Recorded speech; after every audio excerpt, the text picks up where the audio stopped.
I'm Raymond Little. I was in the industry about 8 years as a company owner. Started off as a canvasser, ended up being a project manager, ended up being a partner and co-founder of a large company. Sold multi-8 figures to private equity, and now I'm the head coach at SVG. Heck yeah, and today we're going to talk about a handful of things. And what I want to do first is talk about leadership, roofing leadership 101. So I want to maybe start here with the things that are important in your mind right today for roofing leadership in general. Yep. What would be the category? Number one, all right, number one would be leading from the front and leading by example. Yep. I think there should be somebody in the field that has some type of skin in the game or a hefty override. Would be number two, or you can kind of get that. What do you mean by override? I think there has to be somebody performance-based in the field. Me personally, if you're under $20 or $30 million, I think an owner or partner should be in the field, leading from the front. If you're under $20 or $30 million annually? Yeah. Okay, like top line? Yeah, I think there should be the leadership in the field, actually with their boots on, or with now contras on, climbing, knocking, and everything, doing the whole process. I think if you're under really 30 or 20, there should be somebody in the field still leading from the front, personally developing these guys and girls so you can scale and go to other markets. Okay, and that, I mean, taking a moment on the front and also leading by example, is that running sales meetings? Is that hopping on and walking through pitch? Is that talking about contingencies? Yeah, that's the least hopping on. Maybe, you know, if you're in a seller closure model, you can actually have somebody on the doors if you're an owner that's not big on the doors. But yeah, as far as, you know, grabbing the ladder and going up and identifying damage, I think there should be an owner or, like I said, a hefty leader with the override with some skin in the game on the roofs, training the adjuster meetings, training the contracts, doing the whole process. I think there should be somebody out there at that capacity. I know a lot of people don't like that because they want to start a company and they want to sit back and they want to go to the baseball games and the soccer practices at 3 or 4 o'clock in the afternoon. Usually that happens way later, maybe after an exit. But a lot of times if you have that mentality, you never get to the 10, 20, 30, $40 million range. Okay, so that makes sense. If somebody's not in the front and they're like, hey man, I want to be at the 5, 10, 15, 20, 35, 40, man, I want to get rolled up. You know, we saw that, I think Thomas Bash posted this, like the photo of all of the PE that's come in and pulled up all the companies. If someone wants to be someone that could be viable for that exit, what does this actually mean outside of just boots on the ground or feet on the ground doing this? Like, what do they have to do? Are you talking about numbers-wise, or what does the company look like? What does that look like? The leaders that are doing that, what attributes do they need? Well, a lot of them, I always say this, you're never going to personally develop somebody better than yourself. So it just usually doesn't happen, right? I always say, healthy, right? Sobriety, at least not drinking daily, physically fit, spiritually leading their house from the front. Being a good leader to their children and their wife, so we can build other strong people. Being a leader on the roof and off the roof 7 days a week, and that being visible to your team. Okay, and why specifically spirituality? Because there need to be somebody. They need to be accountable to somebody other than a family member or to a boss or a leader. I don't like to use the word boss as leaders, I think there needs to be some type of moral compass there for, any type of leadership, keeps them, keep honest, keep you from stealing deals and keep you from, being a piece of trash to your family. If you'll cheat on your wife, you're definitely a steal from me. So I think spiritual is pretty important. And so when you have people that are leaders or are followers or in the company that you find out are doing nefarious stuff, they get an ultimatum. You either clear this up and I'll build the rest of your roofs and I'll choose not use your services anymore. There's 1 or 2 talks. If they're a multi-million-dollar producer, right, you're going to be an idiot, but there is some ultimatums given. Clean your act up if you want to be a part of this organization and you want to be a leader here. I definitely don't want somebody leading 10, 11, 12 guys that is living that lifestyle, and people are seeing it and everything. A lot of people don't want to follow that nowadays. I think in 2026, people want to buy in on the healthy lifestyle and being spiritually a good person.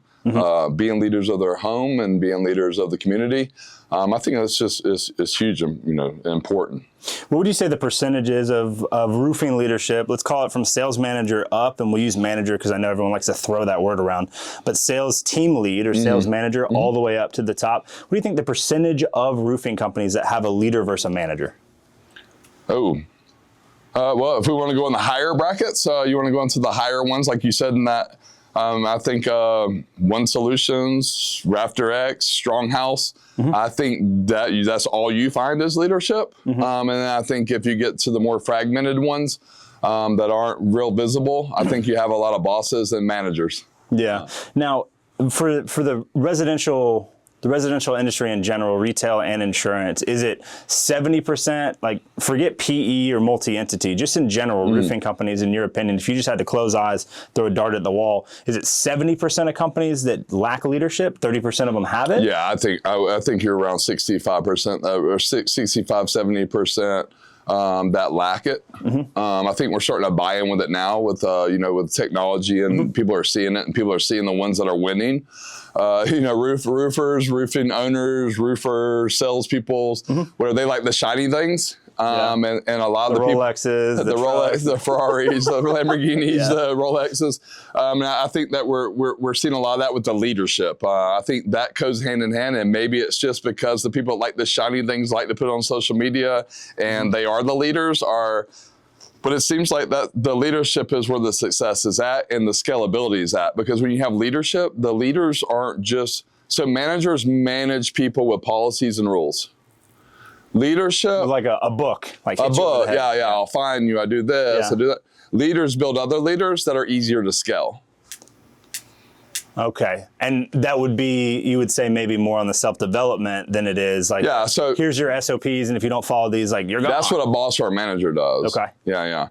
And a leader actually leads by example and by showing and actually doing that. They're personally developing people. I always tell everybody now, to be a roofing company now, with all the technology we have and social media and everything, you need to be a personal development company / lead generation company that happens to do roofs. I like that. Now, I know that you have a personal tie to this here on the sobriety side, but let's say me, I drink, not every day. I drink when we go to shows. I don't get wasted, but I do drink. Am I not a fit for leadership? No, you're a fit for leadership as long as you're not drinking every day. And I would be self-aware about that. And even though you only drink just personally, right? I think alcohol is the worst drug there is for so many different reasons. I think you're pouring carcinogens right in your body, and it's caused more divorce. More people die from alcohol than every illegal drug a year combined. Every one of them combined, alcohol still beats them all. So even though, and it's more accessible and more like, because it's legal, people are like, let's do it, No, I don't think that excludes you, but I do think that when you have to be self-conscious of, we don't have events where alcohol is served. Maybe you have a glass of wine or a beer with intentionally. Yeah, that we don't, that's not part, like when you're out with the guys and girls, you're not drinking. If you do drink and have that drink or whatever, I think that should be with your high school buddy away from the organization, or maybe you have a glass of wine or something with your wife or whatever, or, your family reunion, y'all tear it down or whatever. But with the team, they only see you in the best light. Okay. So you essentially put them with, like on the team side, we're talking about less access, right? Yeah, that no access. Would put us, no access. There you go, not less. I don't want nobody to get that. Yeah. It's like, because we are trying to pursue spirituality, we are trying to be intentional about this and be that leader 365. Yeah, and then look, and we're leading by example with that too, right? So if they got 4 or 5 guys and they've been knocking all day and they're super hungry, that we don't have them all in our company shirts right here at the taco place. And they had one too many pictures. They're fighting about a deal that somebody took from each other. In our logo. So it goes full circle. Yeah. Now with this, I totally get the leading from the front and the being an example. But if we're talking about leadership in general, if you bring in somebody that's brand new, and let's say the things that are already here, they've already agreed that they're sober, right? They already agree that there's higher power or something spirituality that's leading. Doesn't have to be just Christianity. Yeah. So let's say both of those, right? How are you as a leader yourself pouring into them? What is your maybe 1, 2, 3, 4 step here when they come into your organization to develop them as a leader? So they're going out with me. Okay. Ride-alongs? Yeah. For everything. Oh, yeah. They're getting in the truck with me. Day one. I might be on the phone when I pull up and I point to the truck, the 2 new guys. Okay, so they're shadowing everything. And comprehensively, that's climbing roofs, that's adjuster meetings, that's knocking. Is that also lead gen? Yeah. So then we'll get in the truck and we'll be going down the road, and I'll have one that we're going to look for. I mean, we're going to look at. Yeah. And so either on this one, it'll be an inspection or like it'll be an inspection. Say I have 2 guys and I have, or a guy and a girl, whatever we want to say it now in 2026. I hear you. I'm on y'all. I'm trying to be respectful of y'all's thing. I got you. So we go to the roof and it's steep. The first one's steep. So immediately, they might have only been in the truck 18 minutes. When I go and they don't have no climbing shoes on. And it's they may be in Air Maxes. Air Maxes or whatever I go, what I got on. Yeah. But I'll say, hey, I'm going to go ahead and climb this roof. Her name or his name is Miss Smith or Mr. Smith. I'm climbing Mr. Smith's, and I'll kind of read the thing. Go knock all these doors, and right when you knock, step back 2 steps and point. Yeah, you already knew. Yeah. And point. And all you need to say is, hey, we're looking at Mr. Smith's roof for storm damage, or Mrs. Smith's roof for storm damage. Yeah. And I get them knocking like 20 minutes in, and they don't even know it, right? Yeah. And they're looking at me like a deer in the headlights. I said, just do it. Now, if it is one that they can get on, I'll say, hey, come on. I'll knock or even better yet, sorry, I need to back up. When we go to I don't go to the door on the first one. Like I said, they could be in the car 20 minutes. You already have an inspection that's been lined up. For me. You're making contact. You've already talked. Right. I'll have them, like they're the manager or the leader, go to the door and say, hey. You're the production guy. Yeah, and I'm carrying the ladder. Yeah. You see what I'm saying? Yeah. So I already get them talking, right? Whether it be a neighbor or whether it be the one we're going to. So I have already right there just to see how they act, right? And then I get their feedback when we get in the car. And I'll come down and say, hey, you do or don't have damage, or this is a retail, or this is going to be, you don't have a storm date, or whatever, but they'll hear me talking. And that's how I've trained from, all the guys now that are in the Southeast have either trained up under me or been trained by somebody that was trained by me right now to this day. So that's number one. It's just hands-on. I don't do group hirings. I'm not getting a recruiter bringing me 15 guys and girls on. There's no way. Yeah. So that's how I was able to scale over the years, because I personally, this is my brand. I owned the company, right, with 2 other people. I owned it. I cared about it. I'm going to be training the people that representing my brand, that's in my credit, that I'm warranting all these roofs, and that's representing on their social media page wearing my shirt. And when the company gets sued, you're getting sued. Every time.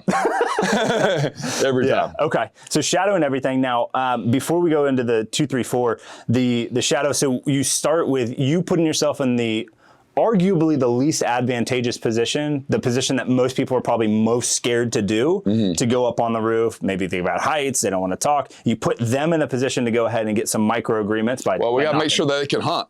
Yeah. Yeah, because you only eat what you kill at my organization. There's no base, there's no draws, there's no nothing. Zero. Straight commish. And then when I come off the roof and I file that one, I'm going to put it in one of them's name. Off the rip. Smooth. Day one. Yeah. Day one, this is your job. Go ahead and log on, right? Upload it. Yeah. And I'm sitting there telling them how to upload it on the way down the road. It's all... Pull up your computer, your tablet, whatever. Like I'm driving, we're going to the next one. Go ahead. Here's what you need to do. Here's what you need to go ahead and start. Here's their name. Here's their address. Here's their carrier. Here's, they called it in on speakerphone. Here's the claim number. And we go ahead and do it. And I got one looking over from the back seat, looking on the front seat. Taking notes. Doing it because I'm going to say y'all are going to split this deal if we don't get another one. But next one's going to the next name.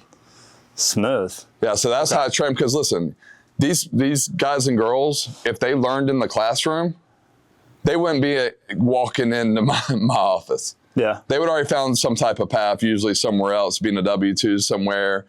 These people that usually are in door-to-door sales or end up in the roofing space as of now, right? And I know they're changing it, they're professionalizing it. Usually they have a story or they weren't really that great in school. A lot of them were hustlers. I want the hustlers. I can teach you. I can teach you the fundamentals of roofing and roofing sales. not roofing, the roofing sales. I was just in that sales, not production. That's my other business partner, Lance. But I can teach you roofing sales, but I can't teach you hustle, buddy. You got to have a little bit of shaking and moving. Yeah. You know what I mean? What some would call like the hustle muscle. Like you got to be able a little bit, or be willing to be real open-minded. You know what I mean? Like and admit that you don't know it. Yeah, self-motivated. That came with this, right? There's already some self-motivation. We've already went through some, maybe even the 12 steps, right, to get to here. Here, we understand that, you know, we have the confidence to go out here and it's going to be okay. Yeah. Right? So, and then the physically fit, they're disciplined. So, because you've worked the program, you understand some of the things that have gone on, and you know that even if you fall on your face, it's still going to be okay. And you got to, just like you're having faith with my organization, you have faith for your higher power too. Yeah. You got to have faith in me, because listen, I take it seriously when they got in the truck with me. Hold on, these people I'm about to be responsible for their whole family. It's commission only. When we go back to the cave, it's what we killed today is what we're going to eat. Yeah. So I take it personally. That's why I didn't do the group hirings. I know it works now for some people. I don't believe in it still to this day. I believe in hands-on. That's why heck of a stack of evidence, right? To say right. A different way. Yeah. And even the people that left me, and I still love them to death. Friends with a lot of them for 20-something years before they left me, and it was mutual when they left me. And they, you know, we hey man, they're all still running $10 million a year companies. Yeah. You know what I mean? So I used to get offended by that. I'm being honest with you, they go out there and kill it. But as I got mature and Raymond worked on himself more for myself, I was like, man, that's a compliment. Why are you mad? What a testament to your ability to teach. Right. But it took me a couple of years to get to that point. Because you have an ego. Right. You don't get to the level that you got to without an ego. No chance. Sit in front of me today with both of these. You still got ego. No, 100%. Or what would you be doing? Yeah. What would you be doing pushing? Yeah. To prove to who, if even not so. Right. You know? Yeah, I want to win. I'm a competitive person. I want to win. I want to win, dude. So when we do shadow, they do shadow and they run first day, it's just kind of, it's rough and tumble. You're right in it with you. Do you have reinforcement of training materials, looms, docks, any of that kind of stuff when they go back, or is it just kind of we do now, right? We do now. When you started, how they professionalize it. Nah, not too much, man. Not too much. I mean, we have, you know, the basic, right? We had the basic, but man, we was real organic, real. I mean, that's why we were unique too, right? Because not only am I teaching them about, you know, how to upload stuff to the CRM and what to identify damage and everything else. I mean, I'm teaching them, hey, bro, it's 4:30 in the morning. Let's get up, start looking at the weather, start sending 100 texts on your phone. Hey, I started a new career. It would really help me if I can look at your roof, or go on Facebook Messenger and hit up 50 people until it pauses you and say, hey man, I would like to look at your roof. Have you had your roof looked at since July the 11th? You only have 30, when we do a template and send it. I have both of them in the passenger seat sending all that every day. Yeah. All right guys, if we don't get it out, we're going to knock. You know, we got to get one. Doing it this way, and I get that you professionalize, what does the growth curve look like for these people that shadow you directly? Is it linear? Is it here? Is it here, and then you have one that goes this way, and then the other that goes this way? If they're in the truck with me for 90 days, I've only had this. You've only had this. Yeah. Kind of step. If they're in the truck, if they put in the work, I will not let them fail. I've never had, so at my company now, even though I sold it, right? I still love it, still my baby. I've never had a truck repoed. I've never had nobody evicted. Wow. Yeah. Never. In all these years. Never. Knock on wood or something. But but no, I never had nobody fail, because I refuse to let them fail. What part of your leadership though do you attribute that to? Stuff that we haven't talked about yet? Is it this, or is it these two? Well, I mean, they're shadowing everything on the roof, and then number two is we're going to talk about what your personal life looks like too. Okay. Talk to me about that personal life. What things in your personal life? What are you looking for? What are you not looking for? What do you want to stay away from? Well, if you're starting off with me and you're financially, and you're telling me, you're telling me a little bit, a lot of them will start, well, I got, they'll tell me a little bit where they're at financially. Got a little debt, I got a little this. Yeah, I'm saying, hey man, if you're on a comeback, or you're going to, like, we're getting home at 8 or 9 o'clock tonight, right? So the healthy boundaries at home, the significant other is very important. Yeah. And maybe if when you say that, setting expectations is what you mean? Yeah, 100%. We're starting to talk about that in between roofs. Hey, what does that look like for you? To be honest with you, and I get bashed a lot of this time, but if you're making a comeback and you're renting a house, let's say you're 38 years old or 40-year-old male, and and you're still renting, and you're like, man, this is my last chance. You're kind of giving me that sob story. you better not be the assistant coach of the baseball team, bud. Not this year. Just being honest with you, because we're gonna, you know, when the time changes, like it don't even. We're getting home. We're leaving at 9, right? Because it gets dark at 8:45. We're leaving at 9. You're getting home at 10:30. Yeah. So we need to start reverting back. You know, this is a build year. Yeah. So all extracurricular are off. My worst fear when I have new reps or entitled reps, because they'll fall in the same category, is a storm hitting on Friday. A storm hit last Friday, one of my worst fears. But my team is so dialed in now, they know that they're going to chase the opportunity and not the man-made calendar. So we got to instill that in them in the personal life. Okay. So right? There's not 9 to 5, right? Because if we're knocking doors 9 to 5, right? 9 to 5, right? Yeah. The people that pay their deductible, they haven't even got off work yet. Yeah. That we got to be creative. We got to chase the opportunity, not the calendar. Yeah. Unorthodox. So on the personal life, we're looking at, if they're in a build year, we've got no hobbies.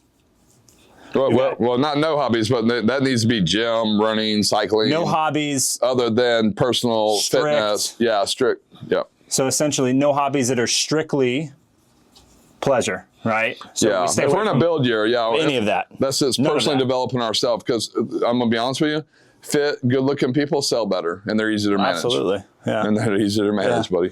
If you pull up to me and you're sloppy in your shirt, I'm stay a little sloppy, but I've already made it a little bit. But if you got a stain in the middle of it, and your hair's your hair's unmade, and you're vaping, or you smell like cigarette smoke, or you know, your shirt's out to here and whatever, you know, and we're going this $4 million. If you can't take care of yourself, how are we going to take care of this $4 million project? And how are we going to take care of a project with a homeowner that has enough money to afford a house like this and the nice cars in the driveway? Right, and look at you and they are judging you. You know why? Because usually they're from a high driven they're from culture. something white collar. There's something white collar up, or they had, you know, or they're in their blue collar that might have sold, or their blue collar that have layered their leadership team so high that they get to sit at home. Yeah. But they know how you take care of yourself is how you're going to take care of their project. And so if you're not even going to do that for yourself, why would you do it for my Why would you? Because you don't own the home. Not going to work at none of my properties. Yeah. No, that makes sense. So none of the strictly pleasure, and it looks like also in the build year, right? In the build year. Yep, still in the build year. It also looks like some of this goes out the window when you have these, though, as well. 100%. That's what I was saying. That's why I'll reverse back to that. Yeah. Okay. So then we're talking about 12+ hour work days. Yeah, 7 days a week during the storm season. Love that. Can you define storm season for anyone that doesn't know for me? You know, March to September. Okay. March, okay, and then we have... that's, you know, away from the coast, right? We have some hurricane, but that's fine. And we'll go self-development. What would you say... what would you say on time of day? So when we're talking about fitness, we're talking about food, we're talking about exercise, activity, outside of your knocking, your climbing, what have you, how many hours on top of the 12-hour workday, legitimately? 30 minutes. It's just accountability. 30 minutes to an hour. It's not like I don't have a six-pack, right? 30 to 60 minutes? Yeah, 30 to 60 minutes. It's a repetition of where we're changing our life, right? Okay. And if we are also talking about self-development, we got 30 to 60 minutes on the physical. How do we reinforce this? Maybe for people that haven't even gone through the program or don't believe that they have a problem, want to be in a culture here? Yeah, unfortunately, and I'll kind of freestyle this. Unfortunately, if you usually weren't this, or we couldn't talk about this at the beginning, or we start talking about that, you usually didn't even get in my truck. Because I already taught you about this 2 weeks before when I got you from my Facebook page. Yeah, so the filter, you've already... I filtered it because I usually take people in from my Facebook page that know my lifestyle. So if they're not this, usually if I get them, and agree with I don't use recruiters. I don't use anything. I was very hands-on. So I hired from my social media. Yeah. And that's how you came about me, or a referral from somebody that was on my social media or inside my network. So usually you weren't end up, your phone number didn't come in my phone if you weren't that.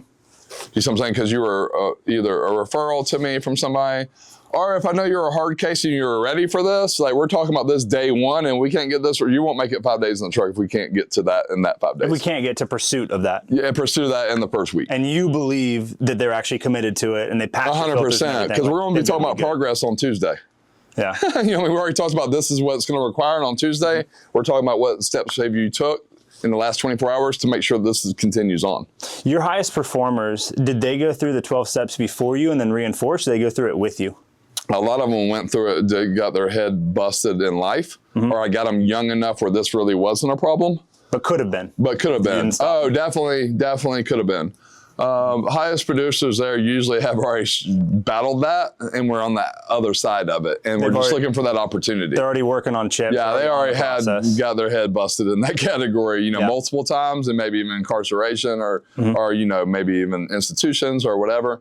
But most of them knew that this definitely has been a problem in the past, and we need to get past it, and they need that second opportunity. Whether they were a felon or maybe they were just coming on the other side of this. Sometimes this was not a problem in divorce, that was in a divorce, or maybe that caused the divorce, and so we're on both sides. Usually, it was like hey man, I'm on, they need that. They don't need a base hit right now. They do need to swing at every pitch and swing for the fence. Whether it was a drug or alcohol problem, criminal conviction, or a divorce, or something like that. Yeah. And then I guess same kind of question for the higher power, whether it's Christianity or something else like you were mentioning. Do they typically find something there prior coming to you, or does it get reinforced? This was later in my process. Okay. So day one, you started here, but started here, and this, as I developed as an individual, this came apart. Okay. Yeah. So I've only been doing that like 5 years. Okay. I always believed, right? Some believed, and I've read the Buddhist Bible. I've read, the Bible. Parts. Read multiple books. Yeah, So I always knew there was a higher power, and man, I've been in and out of some crazy stuff too, and I knew somebody looked out for me. Yeah. But then I bought in really to Christianity about 5 years ago, a little over 5 years ago, and that I was another little spin on it, right? That was another little, hey, we're going to be this, and now we're going to start looking at this a little bit more too, and this is going to be a little bit more requirement because I'm walking by it too. Okay. And so because I'm walking by it, I can't surround myself with people that I'm trying to help that are No, I won't even, like, if I knew, like, me and you, Matt, and you told me, man, I'm about to I got my wife at home, I'm about to meet my girlfriend, this and that. Yeah, I'm doing like this. I'm gone from you. Yeah. Yeah, I don't want to be seen with you. Like, hey, thanks so much. Got to go. Yeah. And I always didn't think that way. Obviously when I was not doing right? I didn't think that way. But I realized that was more and more important as you became more and more successful. Like you said, the zeros go behind your you look like a phone number, right? The problem becomes bigger and there's more people to affect. And there's more risk, right? And you definitely don't want to get a picture. Yeah. All kinds of stuff. Yeah. No, I get that. Okay, so personal life, would you say that these things sum that up on the personal life front, or pretty there's much. some other stuff too that you would say is fundamental? Let's see. Yeah, the time, having the healthy boundary at home and having the realistic, like in the first week, maybe we didn't tell you, hey, it's gonna be like legit 12. I mean, I kind of say that, but like if they're already saying, I got to get home, like, so look, when I'm asking this out of you, wherever you had it at the 12 hours a day, right here. I'm out there. I'm not telling you from my couch, hey, go get it. I'll talk to you later. Go. No, bro, I'm missing the time with my son and my wife at home too. So if I'm willing to put 12 hours in to train you, and you're telling me at 4, hey, I got to get home at 6 today, I won't see you Wednesday. Yeah. And I'm just sorry. It's not a good fit for you. Yeah. And that's okay. There's other places that will take you if you're just a body that up. But I'm not. I could have took my team and we could have went and sold anything. We could have went and sold windows. We could have went and sold siding. We could have sold peepholes. We could have sold vacuums. We could have sold anything. Yeah. And that would have been on social media or on the doors. So yeah, I mean, a lot of that is, the healthy boundary at home. And that's, that's a hard one too, if you're on a rebuild, because maybe you don't have that. Maybe you don't have that power at the home. Yeah. Well, yeah, maybe you have lost that ability at home. You've lost the frame because wife doesn't believe you. Wife doesn't trust you. You've done everything against what you've said you have. And that goes all the way back to here and maybe even here, and maybe even the poor behavior, cheating. Like they're like, oh, whoa, hold on. I remember the last time you got home at 10 o'clock, this happened. Interesting. So I guess on the personal life, before we move on to kind of 3 and 4 of the how to build here, healthy boundaries at home, that you built a strong relationship with your significant other. And I'd love to ask a question here about expectation setting, like giving your guys the ability to communicate with their significant other around what to expect, and then does significant other meet you or meet someone that's training them so that they know what's going on? Yeah, a lot of times, a lot of times on speakerphone. So they'll FaceTime to show that they're really doing what they say they're doing. Yeah. Or they'll hear, like, I'll put my wife on speakerphone, and they'll hear the way I'm communicating. Like I said, it ain't nothing to do with roofing sales. We're personally developing people. Yeah. And showing them a way to be a sales leader at anything they do. whether it be door to door or long hours or storm damage or whatnot. We're teaching them to be a better person, a more disciplined person, but they'll hear my relationship over the speakerphone intentionally too. Yeah. You know, I'm like, hey. You're trying to prime. You're intentionally trying to show them what it looks like. Yeah, I'm leading by example, right? From the beginning. And my wife, you know, and dude, I've lived on the road for years. And it was only home every other week for the last 2 years of my deal. And, you know, like I said, but the proof was in the pudding, the math in my situation, right? And it was worth it. And she believed in me. Yeah. But that was years before that, right? Okay, so this brings up another question for me. What happens if you have a significant other? Let's say you are in a build year and you have just jacked up everything. It's your fault. Yep. You did it. Sobriety, incarceration, you did it. But you don't have the support at home to pursue in a build year like you're talking about. What do you recommend? You want me to be honest? Yes, I want you to be honest. You need to leave that relationship if she can't forgive you. It's never going to work. Or just go get some minimal job, but I'm going to be honest with you. I don't mean no disrespect because we have a studio full of women here. But look, if you're gonna be, they're gonna complain if you're broke, and they're gonna complain if you got money. So I'd rather you complain about me being gone and you swipe that American Express all day long and driving that Mercedes. I'd rather hear you yell at me like that than I'm having to ask you for your half of the mortgage. So if you can't believe in me now, you're not gonna believe in me 20 years down the road. And so, you know, it's really no knock on any partner that doesn't believe that, because maybe they have a stack of evidence to believe that you're not that guy that you say that you want to be. But for a man in that position that's in a build, you would say, or a woman, right. You would say, hey, do what you have to for you. Yeah, because like, hey, we're not going to make it. You know, like, I mean, we're down in Atlanta, Georgia right now. And if you've been down here for a while, the homeless people are getting younger and younger and younger. Yeah, they're not 65 anymore. No, bro. They're 20s, 30s. They're young. Yeah, dude, standing right there in that corner, homeless to death. And you don't think, like I said, if you don't let life get away from you and you're getting 33, 34, 35, and there's not some stability and growth inside the organization, and you know, dude, you're check to check, and you hit your 40s and you're check to check and you're still renting, there's a real good chance that one bad month will have you on that corner. If you don't have no family, you know, if you're not leaning on a rich family or something, you know, well-to-do family, and then you're in the basement there, so you would have got divorced anyway. Yeah. So just say, hey, man, I really need you to stand behind me, and maybe put a timeline together. Stand behind me 90 days until I get my first check.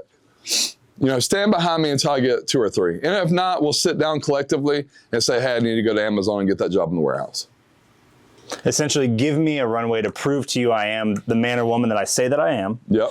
And if I can't live up to that with my actions, with doing this, a realistic timeline, then we'll have a conversation. And I'll keep you in the loop as we go. Yeah, it's not like, hey, thanks so much for the support. I'm gonna just no. There's you know there, and share your wins, right? And share your wins and show the work that you're doing. I mean, because you're gonna watch the videos of roofing sales when you go home.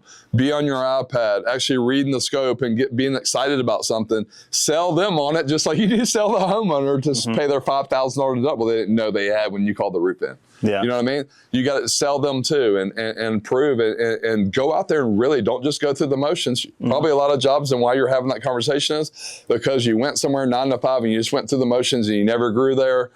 Or you might have got fired, but you never grew inside the organization. And now there's some reason that you went in here while you're back in front of us, right? And you got the significant other home. Maybe you don't got to be about 40 years old and nothing's worked out for you. So, I mean, I don't know. And you've been with the significant other 10 years and maybe you just keep striking out, but man, you're going to have to sell them.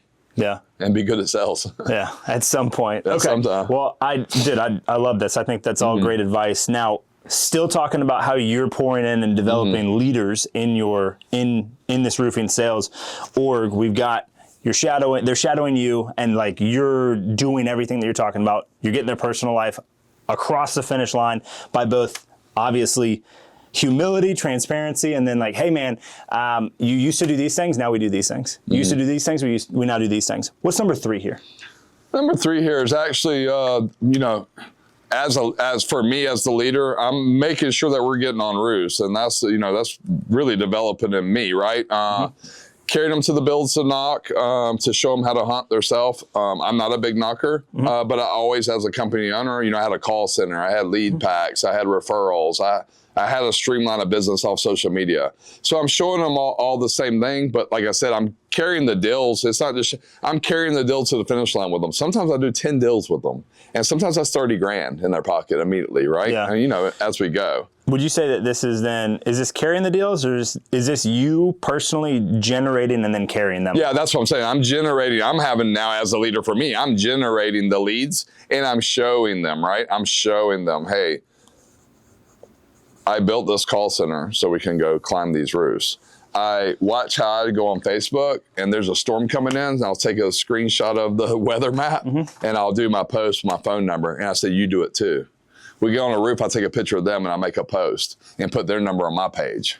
So I bring them up too through my own organic algorithms, you know what I mean? Yeah. So I'm showing them the whole, like I said, we're personally developing them, and then I'm showing them how to hunt, right? Through.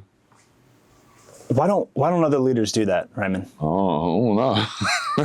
I have no clue. I mean, because I'm not a big door knocker. I like that digital knock. I like that soft touch in the messenger, right? I'm over there, and I was like, how many friends do you got? And they're like, 1,200 or 600. I said, bro, we're going to get to 5,000. We got to get to 5,000. You hate knocking, especially if they're getting up out of their man. Dude, that lady just cussed me out. I said, all right, we'll start friending people on Facebook.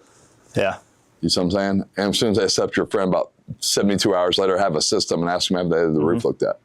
Yeah, DMs worked a lot for me before I was at ProLine. I had a local gym and an online training company. And Facebook groups, 20,000 people in a Facebook group, from like click-through ads to like going there, free offers. All the real estate agents. Bro, everything. Yeah, all the real estate agents. Hey, we do free roof inspections. If the repair takes us under 15 minutes, it's free. They hear free. We'll get you to, or we'll do anything to get you to the closing table. They're like, okay, well, here's one right here. Yeah. You know what I mean? So I show them how to get leads, not just door knocking, B&I groups, real estate agents. So be a lead generation. I show them how to personally market themselves. And that's huge too. And like I said, I bring them up on my page too. I'm like, tag me, dude. And then I'll have them all in a group me or a group text and say, hey, storms are coming in, take pictures, go ahead and alert people. It's knowledge, not sales. Like, we care. Yeah. You know what I mean? We care. Hey, be safe.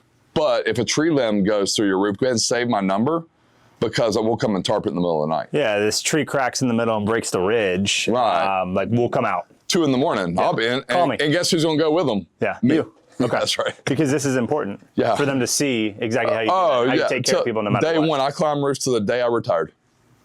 Well, you're still climbing roofs. Don't lie to on this video. Don't lie to You're still climbing.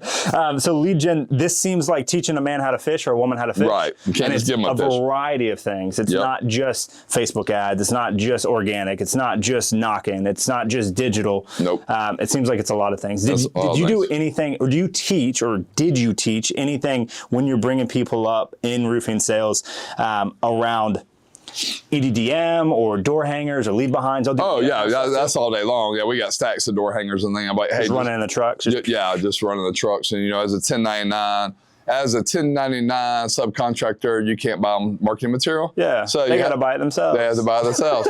But I have door hangers in the truck, and if you call me and I know we're in this neighborhood, I'm gonna give it to you. You see what I'm saying? So then we had a store for them. They could buy their own door hangers. No, I'm catching. I get it. You're setting them up for success. 100%. You have the resources. Mandatory. Like I said, I take it very seriously. I took it personal. I'm responsible for that whole family's life. They're telling me I got 2 young kids. And I'm like, Jesus Christ, I gotta get this dude a deal today.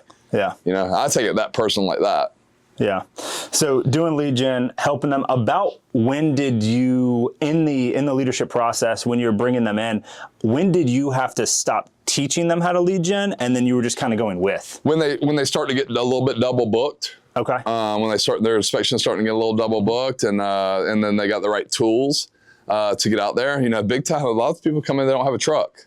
Yeah, they don't have a vehicle. Yeah, well, they have a vehicle. They don't have, I can't take one that don't have a vehicle. They got to at least be able to get to the office. Yeah. But we got to try to get you a truck and get you in a truck quick, or I'll team them up with somebody that's got a truck. A lot of times, man, a lot of these people they're good at knocking, they're not good at climbing, or they got a truck and a ladder and they hate to knock. So I would team a lot of these people up and make little $2 or $3 million teams with 2 people. And they're just splitting commission? They're splitting commission on their side. On their end? Yeah, on their end.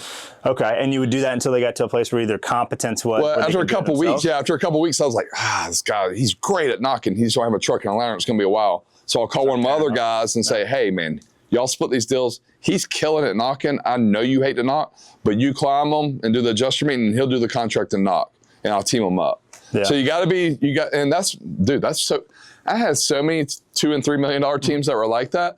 But if I wasn't hands-on, I wouldn't know how to delegate that task because I hadn't spent no time with them. Haven't spent time with them, and also didn't spend enough time in the process to know what the heck to even try to know where their strong points were, what personalities will get together. So when they get out of the truck with me, I put them on a team based off their personality that I know they'll work better with this leader that's out there in the field now. 1 through 3 here, before we go to the next one, how long is this process up to the time where you're teaching them? 5 to 10 deals, or they start getting double books. And I'm still doing their adjuster meetings. So if it's an architectural roof that was hell, because hell's all opinion, right? That's just an opinion of what you think hell is. Everybody depending on who looks at it. That's right. That's right. So I'm doing their hell adjuster meetings for about a year. Okay. First 12 months on the job. Yeah, and if it's 3-tab, I mean, anybody can do 3-tab. So you're up there striking, everybody knows what wind is on that. But if it's a hell claim, I'm doing all their adjuster meetings, or another leader's doing their adjuster meetings for about 12 months on the adjuster meetings. Just to improve likelihood of achievement so that it actually happens. Yeah, I try to do as many adjuster meetings as I can during the day because that's where the success happens, and I love them. Yeah. And you've only done a couple quadrillions. Yeah, I built in my little career. We built about 24,000 roofs when I was there. Yeah, so, and I did a lot of those adjuster meetings. Yeah. So. Okay.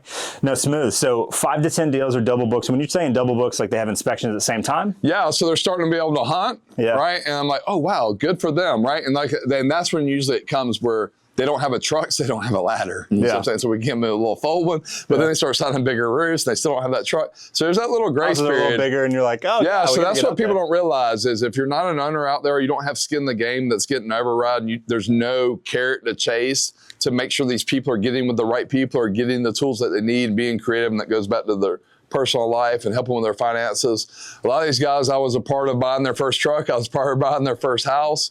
Still this day, part of buying their first rental property. Yeah.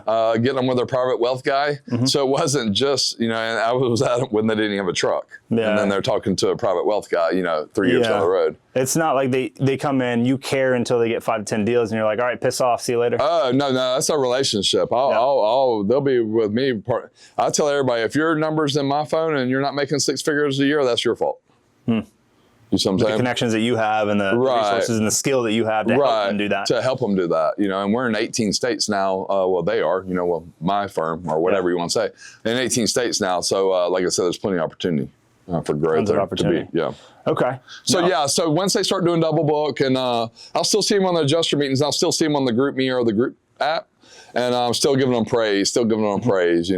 Mm-hmm. So they're once they're part of the team, they're in. I mean, we're together. I'll see them every time. I'll see them at the meetings. I'll see them out at their adjuster meetings. I'll see them at a blitz where we're all knocking somebody's build together. No, we're all in this together. Like that. A lot of them. I mean, I got chalk all over me, and they look like they're the leader. I send them the door. Everybody's cleaner than me at the end of the day. Yeah. So if we're knocking doors 6, 7 o'clock in the afternoon, I'm sending one of the new guys up there to talk. Hey, we're here to look at your roof. They got chalk all over me. And I've been sweating.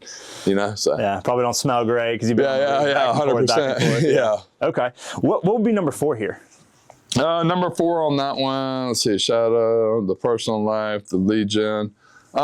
Contracts is big, when understanding the scope of work is huge. So there'd be contracts and estimating in general? Just reading the scope of work and understanding how to get roofs overturned, down here in the South, you usually don't get a check nowadays on the first adjuster meeting. So how to overturn them and understand what damage is and understand how to get partial roofs bought is a whole skill set in itself. Because we can get on the roof, right? We can knock the door, run the lead. We can get on the roof. We can call the claim in, meet the adjuster meeting, right? And then they buy 7 shingles. So this is a whole nother sport. You know what I mean? Yeah. So understanding products, understanding compatibility, understanding repairability, understanding what the policy owes for, understanding the roofing system. Policy types, carriers, ACVs, roof payment schedules, blah, blah, blah. So understanding this, because this is one part, right? The getting on the roof and calling it in, that's amazing in itself, right? Yeah. Now we done got it called in. Now they get the scope of work and they said, hey, they paid, $800 and that's below my deductible. What do I do now? Yeah. So that's a whole nother process. And so this is both understanding the insurance policy that the homeowner has. It's understanding the patterns with the carrier that they have, understanding the type of policy, what steps you have we're if you pulling get their denial. deck page while we're on the roof. Yeah. So we know we're not calling somebody that has a 3% deductible and can't pay it. Yeah. Because we'll just do the math right there and say, hey, your deductible's $9,000. Some of them are like, cool, I only got to pay $9,000 for a new roof. Cool, I'm good to go. Or I don't have $1,000 in my name. Yeah. You know what I mean? So, well, you need to change your policy. So on the insurance process and understanding the policies is a whole nother thing. And that's kind of when they get to that point. And then by this time, when they start to understand this, they already got a truck and a ladder. Yeah. Because they've already got some wins, right? We've already helped them get some wins. Now, when is it owner not doing this and like a sales manager or someone else not owner helping them do this? Well, I mean, an owner not helping do it. I mean, I did it to the end for me, so that's what I'm gonna say. Because I'll do whatever it takes to make the money I made. Yeah. I made 7 figures a year, climbing roofs every year I worked. So I don't know why you would quit doing this. I guess when you layer the leadership thick enough, after the owner's put his time in, and like me, I had 4 really good guys up under me, and then I would slide. So even this part, I was still doing all this, and I would slide them. Everyone. Yeah, then I would slide them to. I would say, this guy, you're going all the on way this to team. exit, Raymond. Yeah. You're doing all 4 of these all the way to exit. Yeah, and also the integrations when we bought a company. Yeah. I would fly in, hire, fire, retrain, change the CRM over, and give them a new handbook. Yeah, till the day I left. I did the first 4 integrations. So after this, then you'd hand them to one of your 4. Yeah, I hand them to one of my 4. And that was my thing.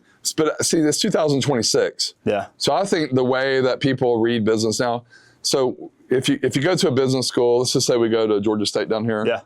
And we go look at the school, and we go follow one of the professors of business out, and he goes and either gets on the MARTA or he gets in his 12-year-old Honda, which there's nothing wrong with that. Nothing wrong with either. He's teaching the old way. Yeah. And I don't want the old way. Yeah. Because when I walk out of here, I know what I'm going to get in. It looks like a spaceship. Yeah. You see what I'm saying? So I run my business the way I want to. I don't think you can run your business like the 90s and early 2000s because it's 2026. A lot of visibility, a lot of opportunity for ordinary people to be great because they are great and they just weren't getting seen before, or that piece of paper was holding them back. So I think that somebody with a skin in the game needs to still be doing what I'm not saying an owner, but somebody with a nice override that's performance-based only still has to do this. If you want what I have, but there's plenty of people that are cool with whatever. less. Yeah. Yeah. And there's a lot of leaders out there. Like I said, my biggest mentor to me that I follow and I've just talked to randomly through either Messenger and I have his number or whatever. I mean, Kurt Lennington is one of the best that ever did it. Yeah. And he preaches the same thing. He's layered his leadership so thick now though, that he doesn't have to do this, right? And I don't have to do this now, right? But you have someone that follows the exact same process, that has skin in the game, that cares about W-2s, 2 or 3 W-2s that are Raymonds now, and younger, good, better looking, and they're out there doing the exact same thing. Yeah. And they're leading it from the front. And it's a 9-figure company in 18 states now. Hi, doing something right. Yeah, I mean, it ain't doing bad, right? It ain't doing bad. Outside of this 4, and I know we went through a ton of stuff, developing a roofing salesperson the way that a leader should in roofing, period. Anything else we missed? No, I mean, Feel comprehensive to you? That's pretty, and make yourself visible and accountable off, when you drop them off at the office at 9 o'clock at night, make sure they see you and what you do in your personal life. So they always believe what you're saying. So like me on Saturday, tomorrow, I'll be doing a 50-mile bike race tomorrow morning. I'll come back from that. I'll leave tonight. When I leave from here, I talk to her. I say, I got to be gone at 3, so I'm going out of town. Yeah. And then I don't have to be. If we're killing it, we'll just keep rocking and rolling. But I'm going to do a 50-mile bike race in the morning. I'll post pictures of that, right? Then I'll come home. It's my wife's birthday, so I'll go eat dinner. And then Sunday, I'm running a Spartan race in Conyers. So I want them to see that I want them to see the receipts of my success. So when you get up on a meeting or you get up in front of somebody and you say, hey, I need you doing this, they can't be like, well, you don't. Right, 100%. I need you doing this. Well, you do this. I smell like an old Milwaukee bin in the corner. Yeah. You know what I mean? When I come in. Well, I need you not drinking, but you drink. Right. I need you not cheating on your wife, but you do. Like, you can't have that. Yeah, I need you to be able to put 12 hours in, but where are you at? When I called you at 4:30, I could hear your kids screaming in the background. But you're telling me I got swamp ass and I'm out here still knocking doors. Yeah. You see what I'm saying? Yeah, absolutely. Don't be a hypocrite, bro. Completely from you're getting paid $1 million a year. You know what I mean? Like I just told them I was laughing. I know they were laughing, but I'm dyslexic. I'm barely reading right. I'm making 7 figures a year, buddy. I'll go out there and climb all day long. I got Lamborghinis and Porsches and everything, and I love it. And I love the hustle too. So if you don't love this, then you're in the wrong field anyway. Yeah. Go order materials. And give somebody some skin in the game so they can go do this. That do love it. I love it. I'll go do it for free for a week. Set up the people that want to do this, that want the life that this brings, and then force them to be the person that can handle this. That's right. That's right. And if it wasn't for you, and this is going for the young guys too that go out and start your own company. None of my guys do that though. But for the young guys, never happened. Never happened. Yeah, but for the sales reps that want to go start their own company.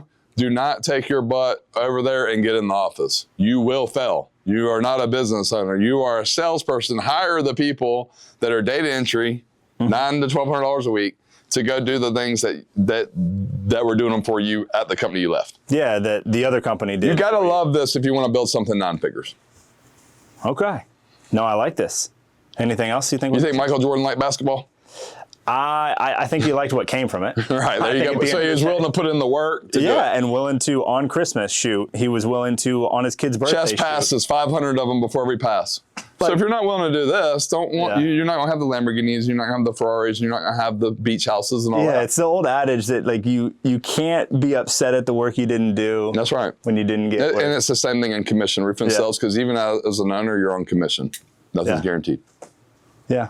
No, I like it. Well, cool. This is kind of a follow-on from us talking about building people, but a little bit more tactical stuff. Some of the stuff that we went through is strategic.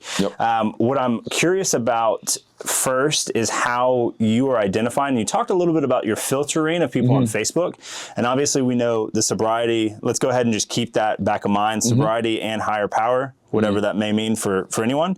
How are we identifying and sourcing talent? Your successful talent, forget the... I would also love to maybe know where you failed in sourcing talent from too, but where's it been successful? So identifying sourcing talent is either from my social media page, right, that I already knew that had been following me for a while, or a referral from somebody that had been following me for a while that knew they would kind of fit our culture. Also 5Ks, 10Ks, Spartan races, bicycle racing, fitness industry, CrossFit, bodybuilding, fitness shows, sourcing talent at these same places that this happens at. Gyms, competitions, setting up the best thing you can ever do is go ask a gym if I can set up a table here and how much does that cost. I promise you it's worth every penny that they charge you. They say $1,000 or $750 to be there for 12 hours in front of that gym. Some of the best talent in the world there. Hopefully you already go to the gym or go to these running events or something yourself, and then it's free. But if you are going to fake it until you make it, and maybe it's your first day in, go get the fittest looking person you have inside your organization to go sit out in front of one, or go hire one, to do that. And if you are already a part of these situations, go into the gym at 9 o'clock on Friday night and hand out your cards, or go 7 a.m. on Sunday morning and hand out your cards. You'll get some pretty good products at those times, or Saturday night also. Okay, so it's the times when people are usually pissing off and drinking, doing a bunch of other stuff, doing whatever. And instead of using that time for self-development, you're going to have some standouts. Yeah, go at 4:30 in the morning until 7:30, and that's your recruiting hours. Looking for people to make a change. Now, don't mess their workout up, but you can nonchalantly do it. That younger generation that's in there that might look like they're just about to get out of high school is one of the best ones to grab onto. But don't let nobody get by you, right? Do you keep seeing them at the same races or at the gym at the same times or whatever? That's your people. That's your high performers. That's your discipline. All we got to teach them is sales. Now I don't have to go back to that other page and teach them all those life skills again. Yeah, you're not trying to create a more solid foundation from the massive deficit that exists. That's right. That's what I'm saying. Here. Even if you have a drinker that has a beer a night, there's very few of those that have a beer a night. I know everybody's like, I have one beer a night. Yeah, but on Saturday and Sunday you have 12 and 13 each day. That usually comes with the one beer a night. Yeah. But usually if you got that some under control at that time, if that consistency is happening, usually they have, a healthier home life. If you can see that consistency. So that's your people. Okay, and so identification for you has been a lot on Facebook, your groups, people that you're interacting with, and then you being a part of races, local orgs, run clubs, etc. You're around people that are doing that. And so if somebody is an owner or is in leadership or is maybe, one of those 4 that you'd be talking about, that maybe you're deep on the bench now, where owner is not doing the coaching there, those people as well need to be in these spaces.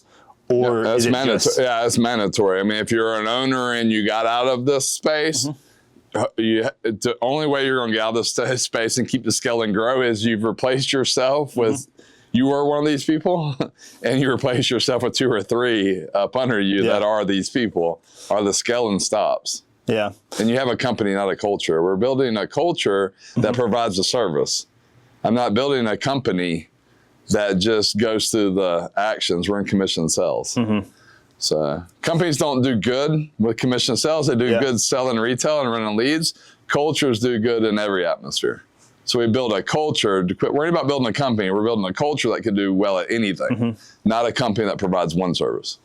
Interesting. Okay, I like that. Now, sourcing talent, when we're talking about this, we get to nitty gritty, demographic, psychographically. Is there a specific age that you look at? Is there a specific amount of years in the gym, amount of years working on self, or anything like that? No, I mean, appearance when they come in. I know if I keep telling you pull your pants up, or if you're going to tell you wear clean clothes, or that's not going to be a good fit. Take a shower, that's not going to be a good fit. Or if you got your hair all down in your face, when these young kids that whatever they got going on, they're always going like this and all that.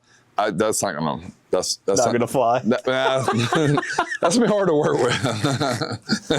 That's going to be 2 days in the truck, and I'm going to say, hey, bro, you keep flicking that hair, bro. Wednesday, you need to go get a haircut, and I'll see you Thursday, and maybe not let you come back. They're 1099, so I can't stand that. But. Yeah, it's the things that I like clean cut or second chance, but you got to understand. I always tell my second chance guys who are coming home from prison or rehabs or do whatever, hey man, the 2 things they can't take from you: be 30 minutes to an hour early, because I was 30 minutes early today.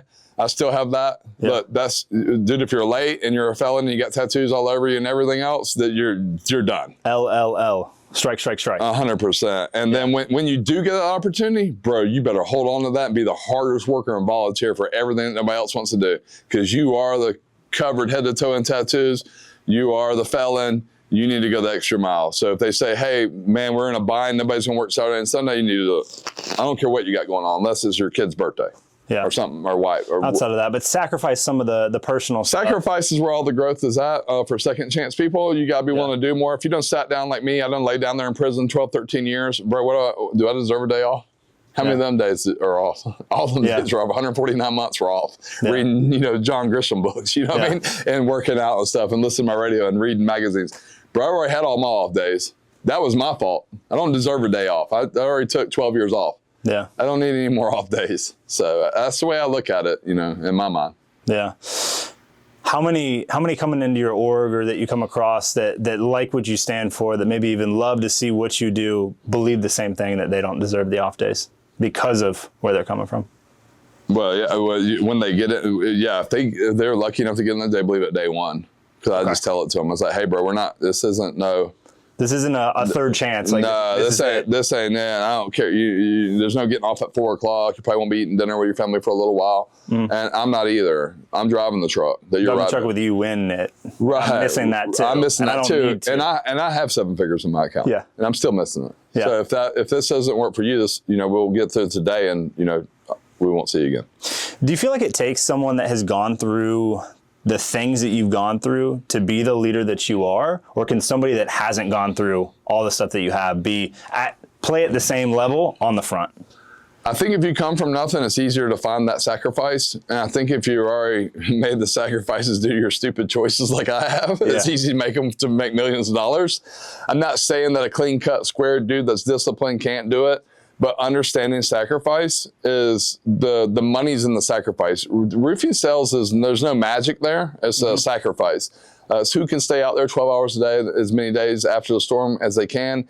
Who can knock the most doors? Who can climb the most roof? That's who wins. There's no magic. There's no secret pitch so you can knock 20. Volume over time. Volume over everything. More opportunities. Yeah, it's just more opportunities. You buy 100 lottery tickets. Yeah. You're more bound to win than somebody buys 20. Yeah. So there's no rocket science, but everybody wants that, and they think, oh, I'm gonna buy this, and this is gonna do this, or AI is gonna do this. No. Everybody needs to get on 100 doors a day, and somebody needs to buy the most leads, and somebody needs to dial the most numbers to set the most leads. It's a numbers game in roofing sales. There's no magic here.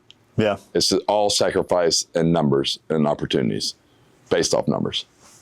Wish more people believed that, because I think they'd have bigger businesses. Oh, they would. Like I said, I'm barely reading and writing. I've done passed everybody in 10 years and get out the way. Yeah. No, that makes sense. Okay, so identifying and sourcing from the same things that we were talking about, the same attributes and pursuits that makes a great leader also make a great roofing sales individual. Right. Now, principles and mindset, outside of the things that we've already touched on sobriety and higher power, any other principles? Yeah, that I'll do anything to be successful with this chance I have. And then anything, for anyone on your org. Anything. And then mindset, there's no plan B. No parachute. There's no parachute. You're going to hit the ground if this There's doesn't no work. net. There's no nothing. You need to go all the way in on this. Mm-hmm. This is going to work. You shouldn't be in that passenger seat saying, well, if I can't make it here, what am I going to do? No. No, we're not doing that. There's no plan B. Oh, man. Zero. Plan B. Okay. Same. Okay. And then daily practices outside of the lead generation and the continuing to do that, and the practice of the 30 to 60 minute, plus making sure that you're staying sober and making sure that you're tapped into whatever higher power is. What else tactically? Wake up early, go to bed early. Okay. Is bedtime hygiene or wake up hygiene more important, do you feel? Bedtime hygiene. Why is that? Because when you wake up, if you're scrambling and you're not feeling it, all you have to do is swing your legs. Okay. And brush your teeth. No matter what. And make sure you do not smell to Mrs. Jones. Oh, yeah. And no vaping and smoking out in the cul-de-sacs while we're knocking. No smoking cigarette. No smoking cigarettes. And a logo. No smoking cigarettes. Period. No, you're not getting in my truck stinking. You're not going to a homeowner's house to do a contract stinking in a shirt. Yeah. I have no smoking cigarettes. I'm sorry. 0 cigs. Zero. I can deal with the vaping. Have you ever run into... I got rid of a whole pack of them in the cul-de-sac one day. They're all gone. Wow, every single one of them. I have to. I can't deal with that. There's no way you're going to go in these 10,000 square foot houses and you smell like Marlboro Red. Yeah. You know what I mean? You're doing a contract with them. I can't. Do a contract with someone that. Oh my God! Are you get in my 6-figure truck and then now it's ruined because you just might say, I'm not doing. I can't do the cigarette smoke. I'm sorry. They got vapes. They got those patches from China and all. They got everything. Just they got something else. Use nicotine. Do something else. Yeah. So no smoking. Man, no face tattoos. No face tattoos. What if they have them? Take them off? They're probably not going to go with me. They were not going to make it. Yeah.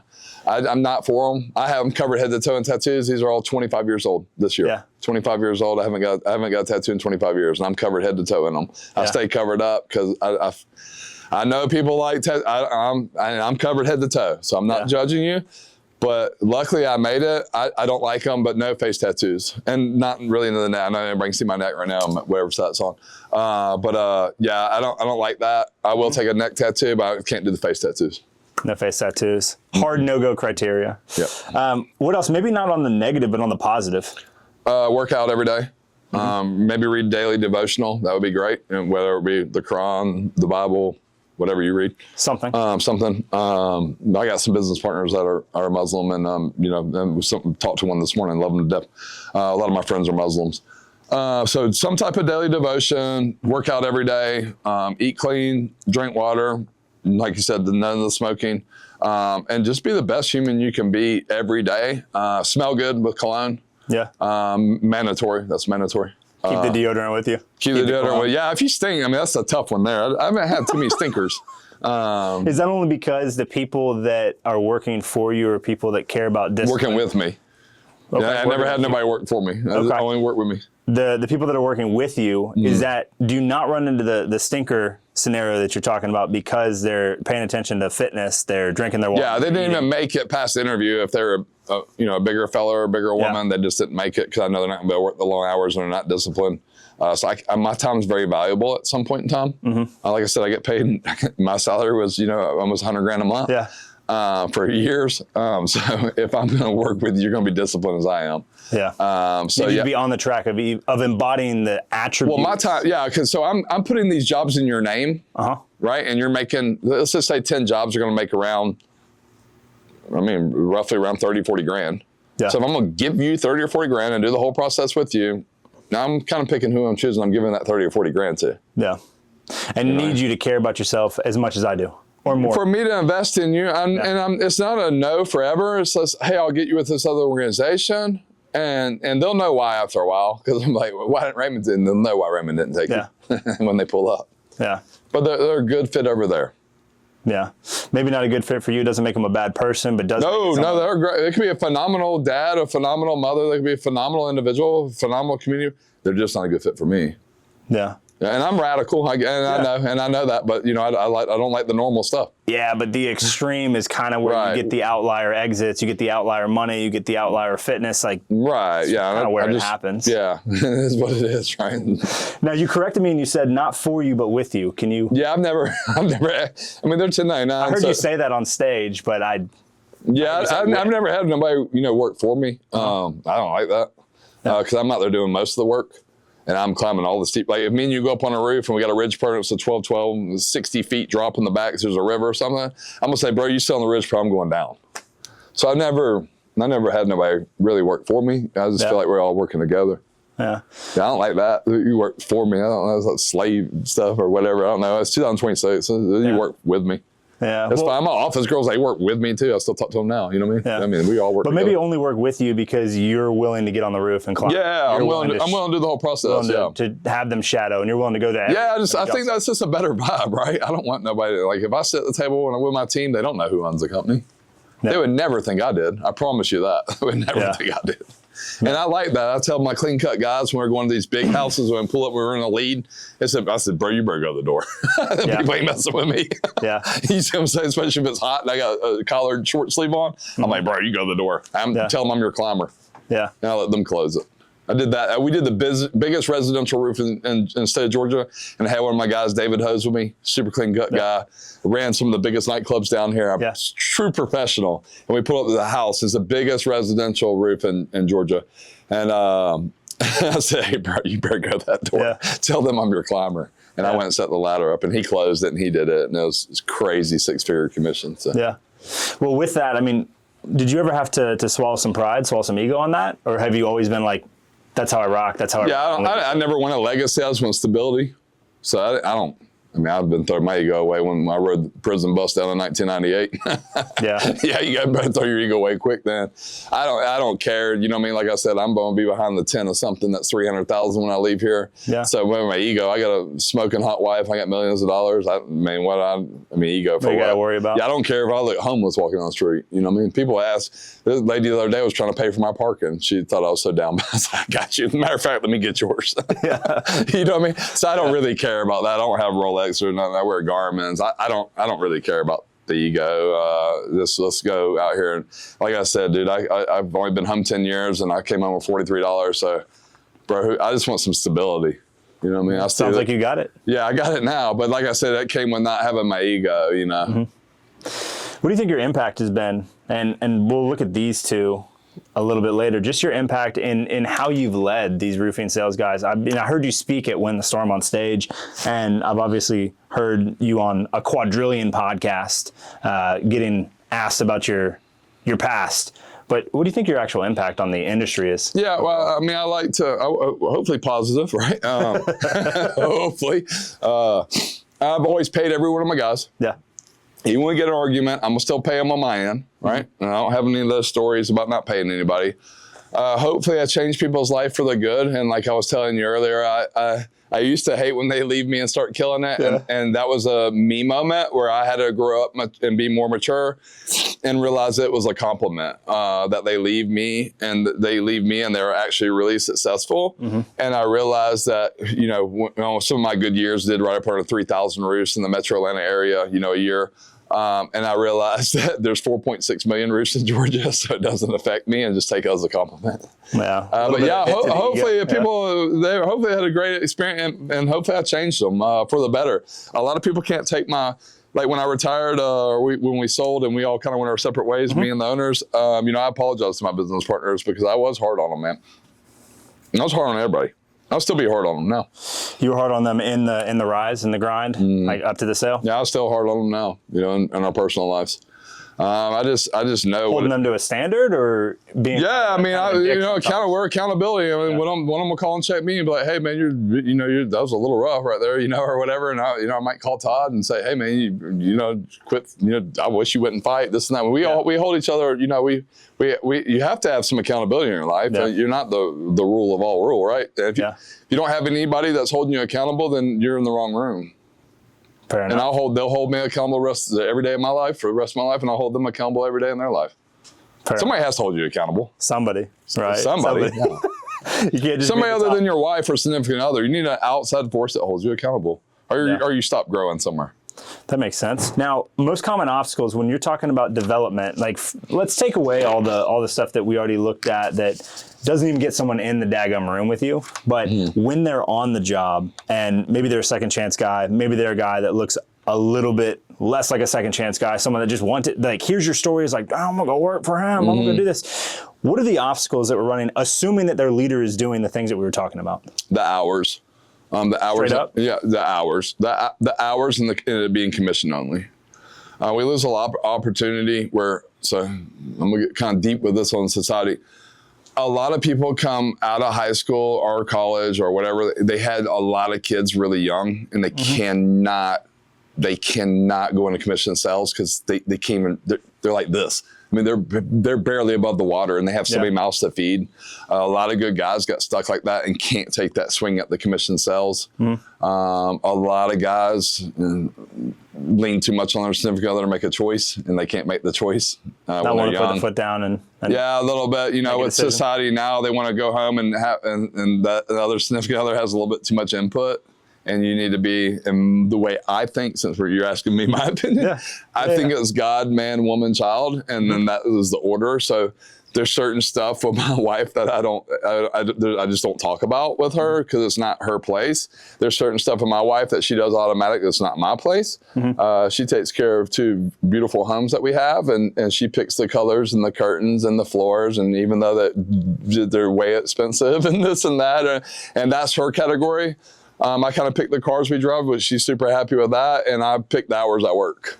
Yeah. And I also pick the money when I do, like when I want to go build a call center, I don't ask her if I can spend $250,000. Yeah. I just go ahead and do it. So that's a lot of obstacles I have, and trying not to get into personal life with them. But these young people are so wanting to cut the corners, and they're so wanting to watch that calendar, and they think they deserve to have this and they deserve to have that, and they haven't did anything yet. They want your exit. That's my biggest. They want to make $1 million. I mean, they want to make $1 million a year or $100,000 a month. They want like you said, they want the $38 million exit, and they want all that. But they don't want to miss, Johnny's birthday, and they don't want to miss a late day on Saturday, even though we had 2-inch hail the night before. That's my biggest obstacle, is entitlement from these young people, and entitlement from people my age. Yeah. That what they think they deserve. Entitlement across the board. Yeah, if you have to have 2 days off, and it's getting dark earlier, and it's getting dark at 6 o'clock, and you got to have these 2 days off. Well, nobody's home really before 6 o'clock. Not a lot of decision makers are home. Not people that are making money. Yeah, not a lot of decision makers are home before 6 o'clock. And until the daylight savings changes or whatever, they have to have Saturday and Sunday off. I said, buddy, take Monday and Tuesday off. Why are you so stuck on the Saturday? Why do you have to have Saturday and Sunday off? Why do you have to have it off? You got to knock doors. You don't have a pipeline. Yeah. People are home on Saturday and Sunday, but you want to knock 9 to 5 and you say you're not getting it. Buddy, you're in a working class neighborhood. Everybody's at work, bro. Yeah. And you're still knocking their doors. Nobody's home. You got to knock Saturday and Sunday, hot rod. No. And that's my biggest obstacle, is following that man-made calendar and the entitlement from the younger generation and even the older generation following that calendar. That's my biggest. Or I could get a really high-quality guy that got too many mouths to feed at home and can't go that commission sales. That's my biggest.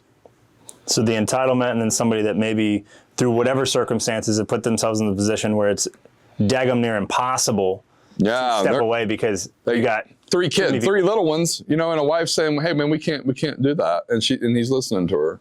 Yeah. This is it's all good. Yeah, that's who it is, right? Ask your opinion, Yeah, it is what it is, right? Yeah. It's all good. Okay, so that makes sense. So entitlement. Do you see entitlement even with the second chance guys? Do you see entitlement even with guys? Yeah, they want to. Yeah, I do see Really? it. Yeah, hell yeah. They start making a little bit of money and they think they deserve a vacation. I can't stand that.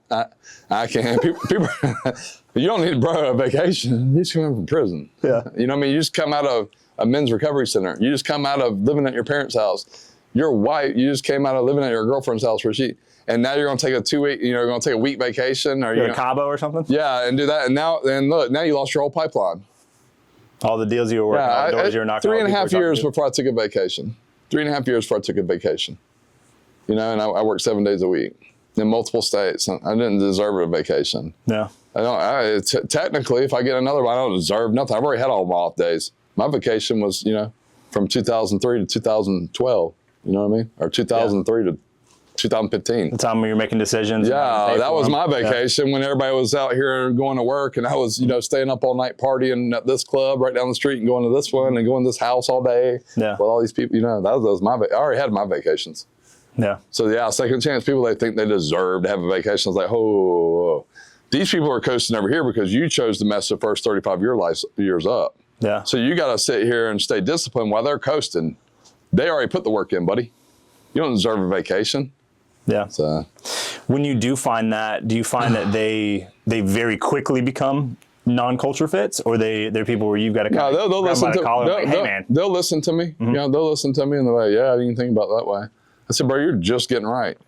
Yeah, get you a vacation. When you take your vacation, you buy you a house and get your truck. Yeah. And get your wife something safe to drive. And get a little bit of money in the bank so there's two months of bills in there. Then that's when you hit a slow patch. Not everyone is freaking out. Right, and because you know who they come pulling on my shirt when there's a slow patch. Yeah. Hey, you got any leads? Man, I'm hurting right now. Well, shit, buddy. We had a hailstorm while you were on vacation. I've had that happen a couple of times. The same ones. And they're not with me now. Yeah. Yeah, but same name. Bro, if your wife says, hey, it's non-negotiable, you're gonna take a vacation. Cool, take it in the winter, bro. Go somewhere far deep south. Yeah. Go to an island or something. You got the money. Don't go during storm season. Don't go during storm season, you crazy fool. Yeah. Yeah, go in December. Yeah, well, we can't even get on the roof because it's too cold. Exactly. Yeah, be smart. There's time for it, right? Okay, so entitlement, I would say that's this, right? And I can't spell for. Yeah, it's fine. I can't spell nothing. Entitlement, we'll go there. And so I'm also curious about your method of giving feedback. It sounds like you're straight up. Yeah, too much, probably too much for a lot, and that's fine. Yeah, but look, I mean, my dad's in the flat track. He's in the Hall of Fame for racing flat track Harleys. Yeah. So you can imagine the type of individual he is, and we're straight for it at my house. Yeah. My mom's a runaway from New York, from the village in New York, and she's gonna tell you straight up. And I'm just straight up with you, dude. I'm not gonna pity pat. I'm not in a relationship with you. I don't owe you nothing. I'm not gonna pity pat around. I mean, we're in a relationship, a friendship, right? Yeah. We met this morning formally for the first time. Yeah. So that is a relationship, but I owe you. There's a level of respect there, but it's not. Right. We don't sleep in the same bed. We're right. You're saying, hey, when we get off this thing, say, Raymond, we gotta, but like I said, bro, if I care about you and you're my friend, I need to tell you the truth. Yeah. If you're entertainment for me, then I'll just keep listening to your little sob story because that's entertainment. I'm not here to entertain. I'm not doing you just. I'm not being a solid friend or family member to you if I'm not telling you the truth. I don't care about you. Yeah. When you start caring about somebody, you start telling them the truth, no matter what it does to your relationship. Fair enough. And I can take feedback too. Yeah. Yeah, I had to when I went to private equity. I had to. Yeah, you're not the boss no more, buddy. Yeah. Yeah. So constructive feedback for everybody is great. Do you have a framework in which you do that, or in which you coach your leaders or the people under you to give feedback? Like, hey, when somebody does something wrong, we shorten the cycle. They're still leading it. They're still learning. Okay. So we're still in that phase. Yeah. So constructive feedback, maybe not be in the moment. You need to think about what you're going to say. Now, I've mastered mine because I've never lost my temper, yelled at anybody, or cussed nobody out or nothing like that. But that was in years. a professional setting? Like never. Never. Now, my business partners is two different stories, right? But we're in this together. Well, you and I are talking. Right. Someone else is here. But cool it down and make it logical. Show them, like you have to show them why. You don't tell them just because that's the way you think it is. And if it is a rule, tell them why it's a rule, because you're talking to another grown man or woman. Tell them why. Don't just say this is the rule.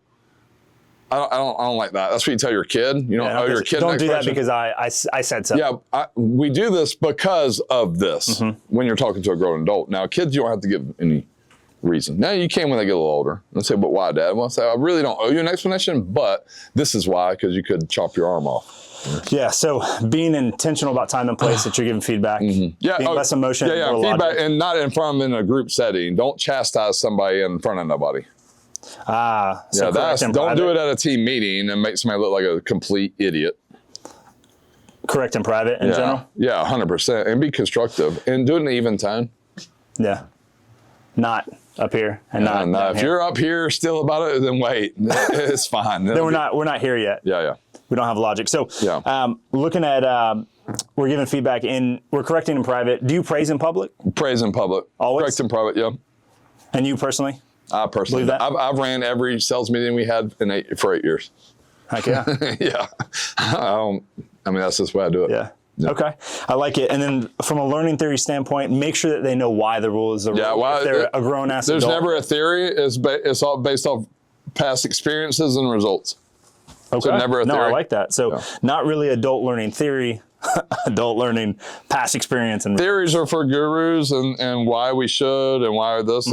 We learn off past experiences and results. Okay. I like that. I hate theories. Theories are what bosses do, or people that buy programs from people that have never did it. Okay. Yeah, no, I like that. I felt like this is pretty tactical. All right, so next thing I want to look at is this PE exit. Okay, so every roofing company that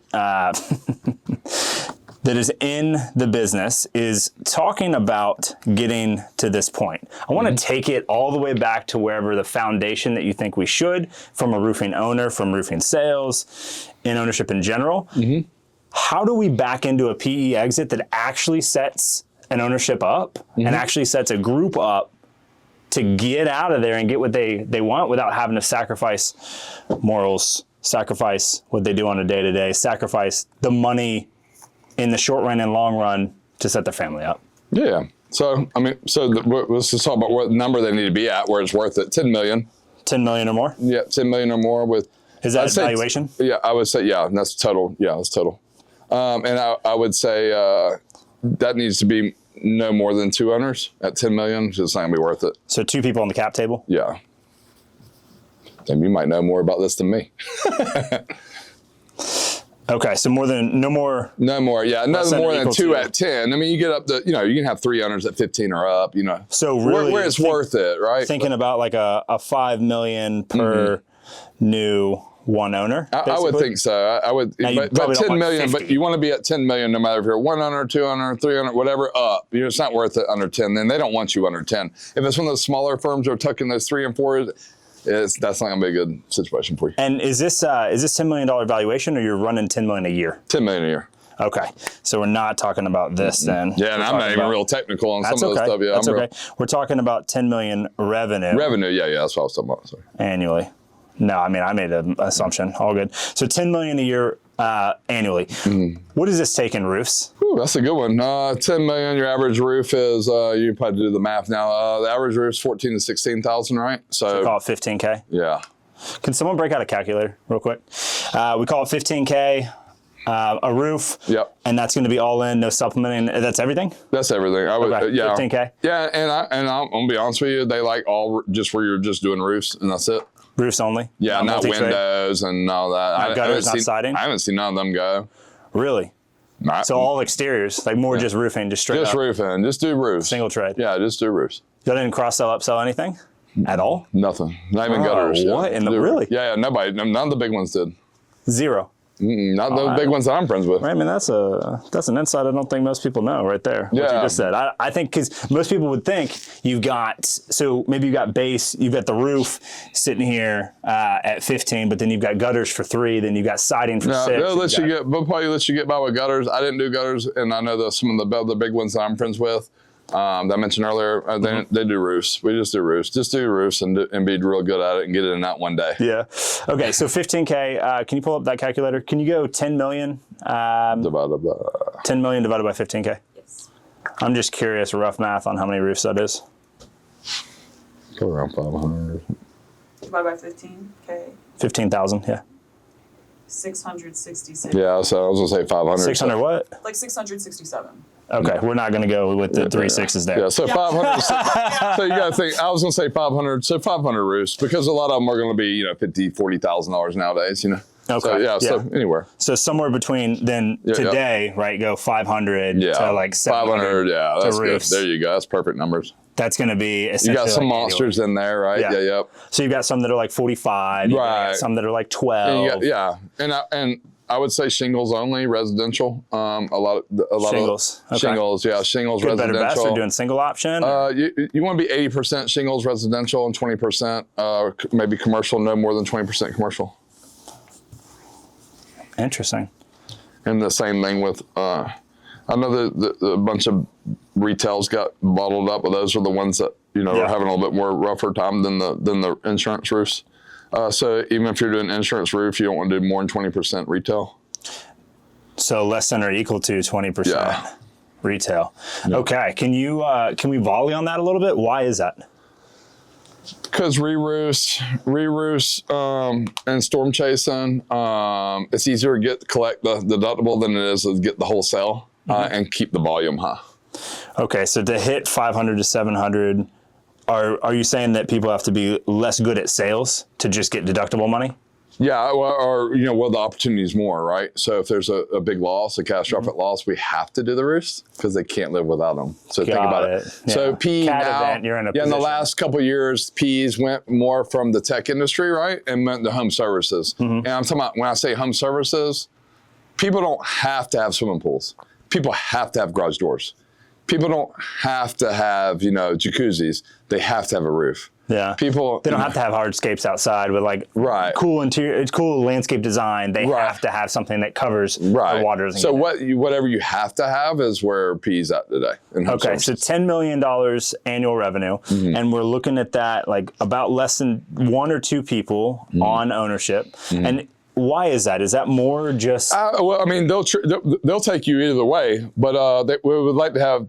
The exit will be better. The exit will be better. That's what I'm saying. Where it's worth it for the people listening. Okay, so it would be more worth it because there's less people that are at the negotiation table. They have to deal with less bodies. There's less of a I want this special thing. I want these deals. I want this term. And so they go there. But now, as far as likelihood of achievement, so how easy is it legitimately for someone to be doing $10 million in revenue if they're not Raymond? If they did those other 2 pages, this will be pretty easy. If they did this, pretty easy? They did this and this and this, and then 10 million. And they did this is pretty easy? Yeah, if they did this, and this for 3 years, they should be at 10 million. 3 years, 10 mil. So for somebody that's really? 10 million a year. Yeah, if you do this, and this. Everything that we talked about before. Yeah. And a CRM, right? They need to have a CRM. Absolutely. Right? The books need to be clean. Need to actually know what they're doing. Need to legitimately have an accountant. And not running your personal household out of this. Okay. Clean books. Okay. Yep. Also, out of this, with a strong leadership up under you. Because you're gonna not just you, not just you, and you got your leadership's layered, and it would be better if you were in 2 markets. 2 markets meaning 2 cities, 2 states. 2 states, 2 cities, maybe farther apart. So Athens, Savannah, is that far apart? Or? That would be good. But like Tennessee and Georgia, but Athens and Savannah would be pretty good too. So that one supports the other. If there's not a storm. That's why 2 states are a little bit better. Owners, 2 states, markets. And so when we're talking about leadership, let's say here, right, we've got you, right? If you're talking about leadership that PE would want to see for a company that was worth it, what would that look like? It would be like me, and then you put Tim here. Okay. And you put Randy here, and you put other market leaders here, Anthony, Andrew, and these other markets. So that would be, this would be like Knoxville. This is this is Atlanta, Alpharetta, this is Athens, this is Nashville, Tennessee, and then you have another one down here to Cane, Culpeper, and Columbus. So, we can go on. We can go on and on and on. So these are essentially operators. Yeah, for because you now now I realize what PE realizes. Okay. That once we have we buy the company, it's not Raymond's baby anymore. It's not Raymond's face on everything either. Then we can roll Raymond out to the house, and then we can get a relationship with these four. And so then PE can fill the vacuum of you being pulled out of here. Raymond's now, blah, blah, blah, right? Yeah. Capital. Yeah. Okay. You see what I'm saying? So they have more stability doing it this way than if you said it was Raymond. And then it's all the salespeople. Maybe here, and they're all in one. Right. They're right here, and then there's people that work with them here. And it still is a challenge to do this, right? Well, for sure. But it definitely is going to be a challenge if it's just this with just salespeople everywhere, fragmented. Okay. You want to have some type of pecking order, some type of leadership. Because in sales, so if we start losing people, which happens when you acquire a company, people they just don't like to go with the machine or this, or they just thought they deserve this. That we can now move these around to here. And then we can create more of these. But they like to see that bracket a little bit so that they know, hey, I'm going to protect my investment. If half the people leave, I can still keep my baby going because I bought it. So when they backfill you here, and these are essentially operators in the different markets. They move those up, For sure, but then and then they move under, other players. but still with, these would be the reps that are under here? Yeah. That are then producing the mil, 2 mil, 3 mil, 4 mil. And there might even be a manager here with 12. Okay, so we may even have one more. One more. With then. Yep. So there may be 3 levels. So they want to see it. They want to see a structure, override, a pecking order, and clean books, CRM, a training platform or program is important. Some type of manual where they can see it's scalable. There's an SOP. Here's what y'all do. And they want you to see you in compliance. They don't want to buy a company that's out of compliance, or everybody might be a little out of compliance, a little. But if maybe you're unintentionally, but if you're unintentionally because we're uneducated, but not intentionally, and they know you're doing intentionally shady stuff. Yeah, they don't like that. If these guys are 1099s, they're truly 1099s. If they're W-2s, they're truly W-2s. And they fit the requirements on both sides. You need to be in compliance. Now, I learned all my lessons the hard way by not, before PE came in. Yeah. And so we were pretty clean because, I got those fines that, that get you in line. That's you pay for that education. Yeah. Never made a mistake. I always just paid for education. Government's like, we'll take this now. Thank That's you. right. Hey, don't do this again. Yeah. Or do it. We'll take our this, money. That. Gave 1099 door hangers. That's a big no-no. Yeah. Okay. The guys didn't have workers' comp when you paid them. That's a big no-no. Yeah. No, I get that. So the structure is here, and bodies that are involved in your process, that are paying attention to self-development, that care about that. What was this at the time of exit? 50 people, 70 people, 200 people? About there was 3 here, right? There was 3 here. These were pretty much, this is what you got plus one more. And then you got about 60 bodies up under there. 60 reps selling underneath. And then you obviously have production, back office. Yeah. Well, we were lean. I had phenomenal girls in my office.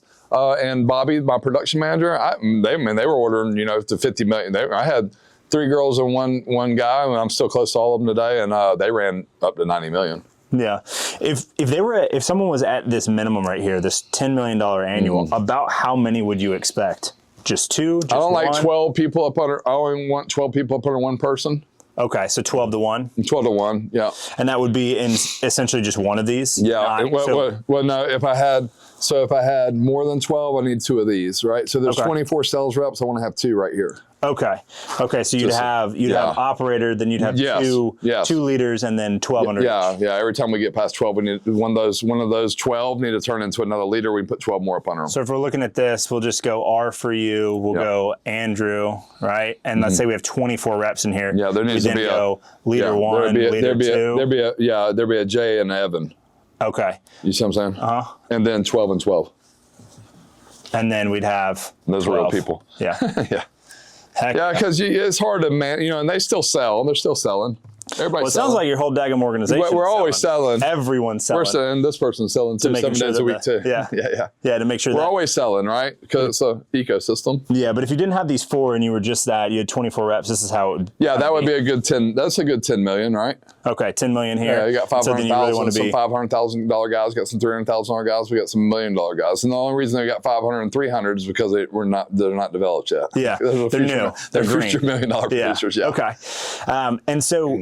And this too, on this too, we don't want to see it like we don't want to see no $2 or $3 million jobs in this. We want all. You don't want commercial jobs to be like pumping this. Yeah, we don't want to see we want to see a bunch of base hits. We don't need a bunch of home runs in this. Okay. So that we see that our book of business is consistent. Actually. Yeah, if we got a $4 million job and we got $6 million in residential roofs, that's not 10 million. Okay. That's 6 million. Yeah. So that 10 really million didn't happen. and regular replacement plus whatever else. Yeah. So that we don't, if you don't count your home runs, they're not going to count them. They're going to discount them. They're going to discount them. Give you Say you're really a $6 million company because this shouldn't even happen. Like you got lucky on this. You got lucky on this, and you might get lucky again, but we can't give you valuation money. No. They're also going to look at the market you're in and see, hey, are you working are you working like 2 big storms the last 3 years? Mm-hmm. They want to see the years that you didn't have storms. Okay. They're getting smarter and smarter and smarter now. They bought up a bunch of dummies at the beginning. Yeah. They were working storms that now they kind of flopped. Yeah. But now, they've learned now. And then, what's different for them is the revenue goes like this. Mm-hmm. And every price per square is a little different because every pitch is a little different. Every carrier pays a little different. So they're getting it dialed in now. It's getting harder and harder to get. Well, it's not harder and harder. No, it's not hard. Mom, let me take it back. They're getting smarter and smarter. They're not buying pieces of junk no more. Got it. So you have to actually be the person that you claim to be. Yeah, nowadays. Because they know more. Right, they know more. Now, so nowadays they can read, they got professionals that have already read a couple of them. Yeah, and know kind of where the bodies are buried and what's happening. Okay. Yeah, but is an exit for, let's say, a single or 2 owners on the cap table for this 10, is that actually life-changing money for them? It'd be a couple $1 million a piece. Do you know what the multiples are? Are we looking at like 4 or 5 on this? This would be, because this would be a tuck-in. Okay. They would just run that up. They would run that up under another bigger one. So this would be a tuck-in. This would probably be a B or C player nowadays. Mm-hmm. Where you want to be an A player would be a platform. They want 20 million plus. So if you want to be a platform company, like how you seen that chart where you see me, I was the platform. Like so many daggum things in there. So we were the platform, and then you see the 9 up under us. Yeah. You see what I'm saying? So you want to be a platform company, you got to be 20 million plus. That's 20 a year consistent. Consistent, yeah. Okay. And would you still run like 4 to 5 million in each of these to be platform to the Yeah. No, 100%. As long as the total revenue of the holdings company, like, my name of my company, I don't want to say it. My company, these were just branches, these were territories. Okay. Yeah, but it was all one company. You see what I'm saying? Yeah. Those people that are trying to bundle them all up now, and so that's not that's a pipe dream. Okay. Trying to do it ahead of time and then try to sell it. Yeah, they're out their mind. Yeah. That would never work. And it's not worth the money to bundle them up. I would never. When I went through the first 4 acquisitions, I'd already got paid so much money that I was just bearing with it. Yeah, you're like, all right. But I wouldn't have did that with a chance of selling. Yeah. There's no way. All the time I spent away from my family and all the stuff all the stuff you had to do to make that happen. I make it happen, living in a Sprinter van at all these Airbnbs in these different states, pulling up all these different companies and changing all their systems and processes and CRMs and handbooks and rules and It's not worth it. On a chance to sell, no way. Yeah. So do it if he's gonna pay you to do it, but not do it ahead of time. Yeah, 100%. Not grab. We compete with this, so I'm just gonna like roll this. Yeah, we're gonna get these 16 companies, and we're gonna something. No, you're not. But you're not buying that trash. So is this a pipe dream, or can people do it? This. You should be doing that anyway. So let's say you're talking to somebody in the industry or somebody comes up to you at Win the Storm or anything, somebody that knows your story or knows of you and is like, hey man, I love this. We're at 5 million a year, right? We're blended retail.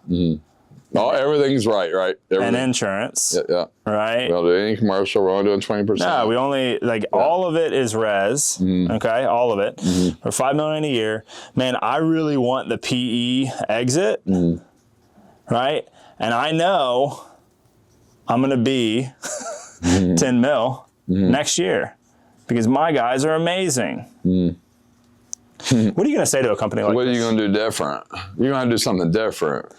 That's a pretty big jump. Yeah, you need to start figuring out, look in the mirror and see if you're willing to do this, this, and this. Yeah. Somebody's going to do all this. Yeah.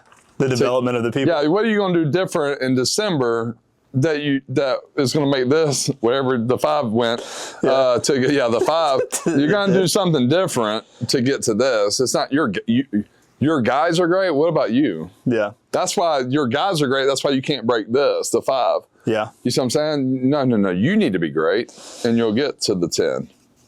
So I guess something that I think would probably be helpful for anyone watching this is the constraints. Is it the self-development of owner? That's all it is. That's the difference? This is one of the only industries that you can walk in as a convicted felon with no education, and you can come home and you can go out there and bust your butt and make $1 million a year.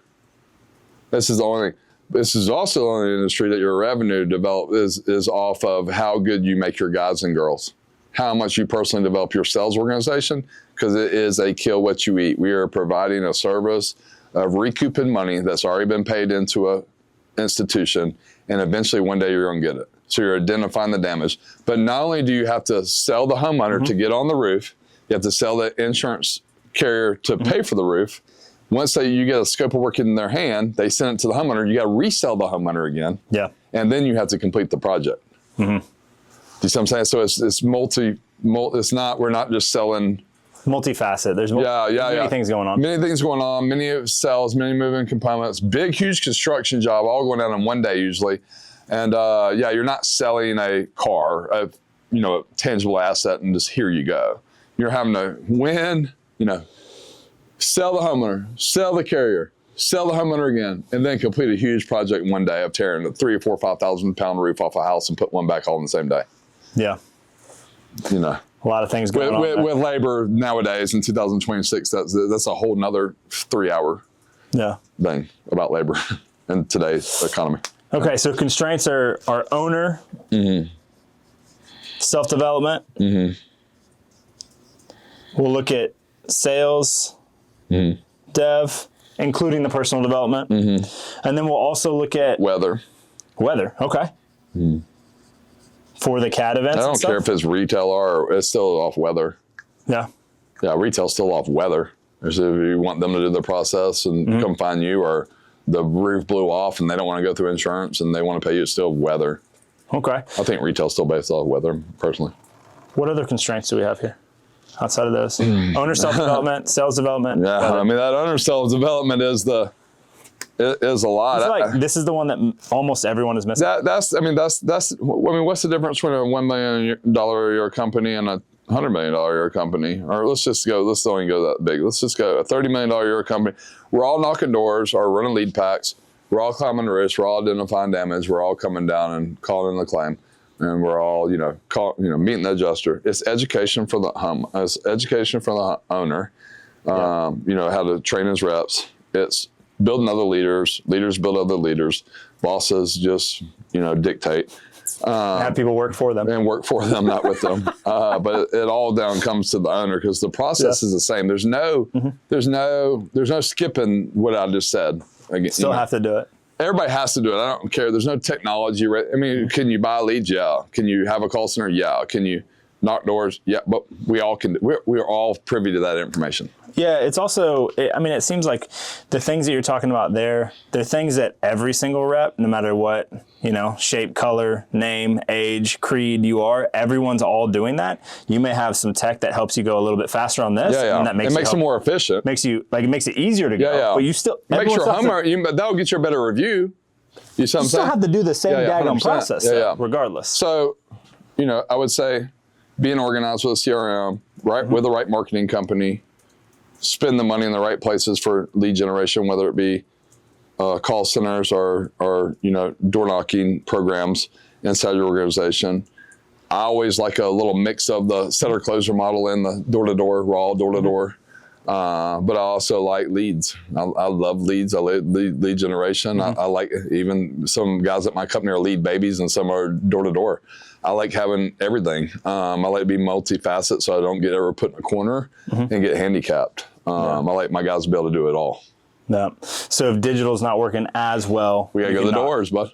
If knocking's not working as well, Social media ads or whatever, SEO or behinds. Google Guarantee, Mailbox, something. mailers, door hangers, whatever we want. Yeah, something. Getting after it. So if somebody that wants to sell to PE does these things, their books are clean, they get everything else that we were talking about, is there anything else they need to know? Get with a broker. Gone through it. Yeah. Go get with the right broker. Don't go straight to PE. Yeah. Yeah. Have someone in the middle. Yeah. Get with a good broker and I know some good brokers, but get with a good broker that maybe does a couple $2 billion worth of transactions a year. That's not in the roofing space. That does more than roofing. I would always say get with a broker that does more than roofing. Is that just because they're not going to be needy for the deal, and they're also going to have a It's lot not of a other guru. We the results. My broker does $2 billion worth of transactions a year, and I've went through 6 deals with them. Because that's what I do. I get bored now at home, and I'm trying to do other home services, and I like making money, and I like the hustle and bustle. But yeah, get with not a guru, like get with somebody that's been doing this way before he got in the roofing space. So a good broker. Don't just go to PE, because you don't know if you're a true roofing salesperson that built a company, you don't have a clue what they're. They'll steal your lunch money, bro. They know what they're doing. They're finance guys. Yeah. Finance gals. They know. They're also very educated. And most of them are lawyers. Yeah. And they're killers. A lot of attorneys there. Yeah. You're about to meet a different class of people. Yeah, a little bit different. Don't look, smell, or interact with you the same way. And it might even look like they got money. Yeah. And they're a billionaire. Yeah, I love it.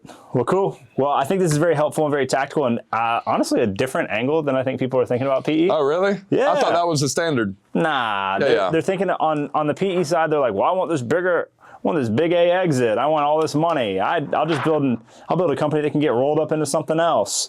This will be easy. Everyone, like, look at the Facebook groups. I know you're in the Facebook groups, and I know you probably don't. You probably don't crap talk in there all the time. Yeah. No, he was trying to hammer me because I sold. You know everyone and their mother in there just. Yeah. Well, and let's just say this, because a lot of the ones that are talking trash aren't able to get sold. Because I promise you, when you get that call, and they do the evaluation, and they tell you what you could get, and you do the math between you and your partners, or if it's just you, I promise you this, it's tempting. Yeah. So a lot of the ones that are talking trash can't even get bought. So make sure that you're talking to somebody, and private equity is not easy, but it was the best thing at the time with my education background and my age for my family. Yeah. And that's what I got to do. And my guys now, my guys up under me now run the show. Yeah. So it was good for me. And my office girls are still there. Yeah. So.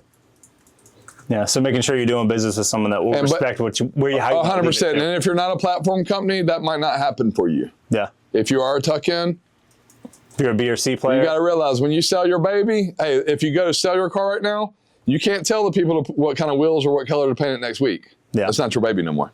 Yeah. So that's what you know. But if you are a platform company, you do dictate that a little bit. Yeah. You have a little bit more say. You have a little more say because you are the platform. You are their education. If you're a tuck-in, they've already got the education for somebody else, so they're going to do it their way. Somebody else is bigger, badder that you're going to put into. Yeah. And enjoy the ride and learn. Yeah. Yeah. I really appreciate you making the time. Absolutely. Thank you, bro. Absolutely. Thanks. Yeah.